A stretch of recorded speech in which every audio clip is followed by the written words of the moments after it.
Hold on tight, because we're about to expose a hidden truth that could send shockwaves through the real estate market.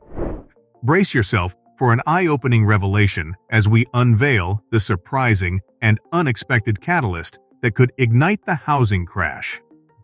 It's time to challenge the conventional wisdom and explore the lesser-known factors that could spell trouble for homeowners and investors alike.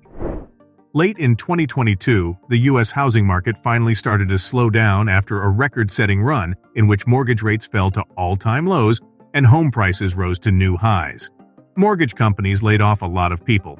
Real estate economists talked about a housing recession, and it looked like home prices were about to drop. But before the housing crash, a strange thing happened. The prices of homes started to go up again. In fact, the current Case-Shiller Home Price Index shows that prices have gone up for 3 months in a row.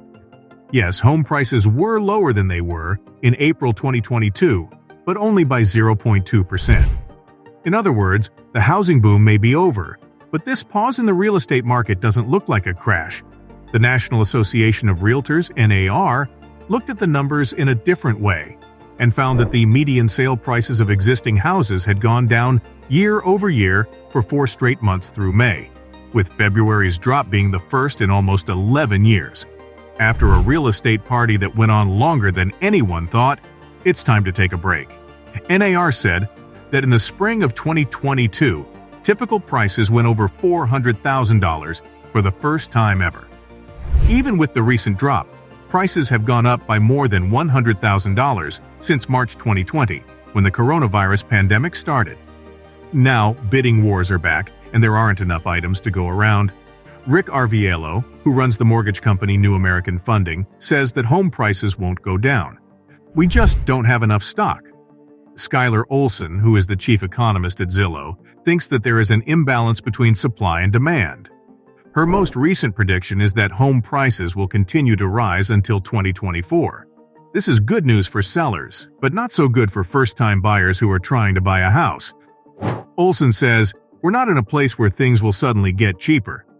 Still, some people are getting ready for the worst because mortgage rates are going up quickly and home sales are going down sharply. Elon Musk, who started Tesla and owns Twitter, posted this prediction at the end of May. Commercial real estate is melting down fast, home values next. Fed Chairman Jerome Powell told reporters after the Fed meeting on June 14th that he was keeping a close eye on the home market. Powell said at the news conference, "Housing is very sensitive to interest rates. It's one of the first places where low rates help and high rates hurt." We're keeping a close eye on that situation. The last time the U.S. home market looked so frothy was from 2005 to 2007.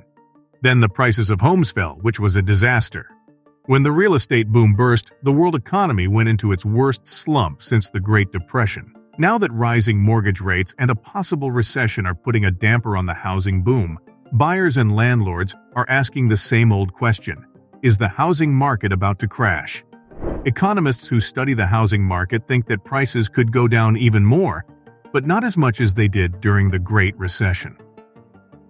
One big difference between now and 15 years ago is that homeowners now have much better personal balance sheets than they did back then.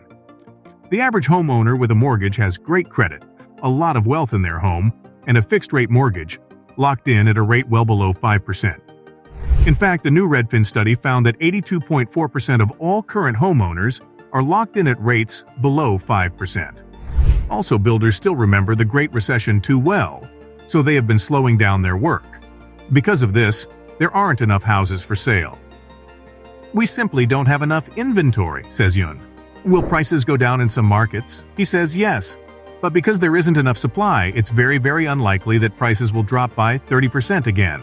Economists have known for a long time that the housing market would finally slow down because home prices would rise too quickly. According to the NAR, the typical sale price of a single-family home went down year over year for the first time in more than a decade in February. In May, it went down again, this time by 3.1%.